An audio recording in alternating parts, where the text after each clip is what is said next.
अशा प्रकारे ब्लॅकमेल करून काही दुसरं पदरात पाडून घेता येईल का? म्हणजे त्यांना स्टँडिंग कमिटीमध्ये इंटरेस्ट असतो. तिथे पैशाचे महापौरांना फार अधिकार नाही, ते शोभेचं पद आहे.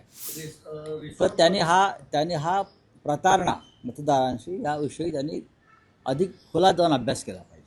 नाही, त्यांनी जरी रिसॉर्ट पॉलिसी अवलंबलेली असली तरी भाजप हायकमांडनं सांगितलंय कुठल्याही परिस्थितीत कॉम्प्रोमाइज करू नका, दावा सुटू नका महापौर पदावरचा. माझ्या माहितीप्रमाणे दावा सुटणारी नाही,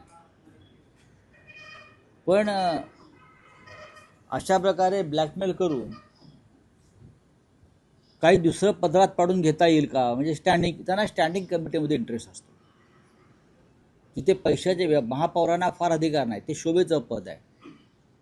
मुंबईचं किंवा आपल्याकडल्या अन्य शहरांचं महापौरपद हे लंडन किंवा न्यूयॉर्कमध्ये महापौरांना जे प्रशासकीय अधिकार असतात, हा निर्णय घेण्याचे, काही निर्णय बदलण्याचे, त्या शहराच्या दृष्टीनं ते पॉलिसी मेकर असतात तिकडले मेयर्स.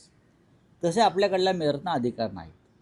त्याच्यामुळे स्टँडिंग कमिटी जिथे पैशाचे किंवा ठेकेदारीचे टेंडरचे घोटाळे केले जातात तिथे या लोकांना इंटरेस्ट आहे. राऊत साहेब, घटस्थापनेचा दिवस आहे, सगळेच पक्ष आपापले नगरसेवक घेऊनच घटस्थापन करतील कोकण भवनला.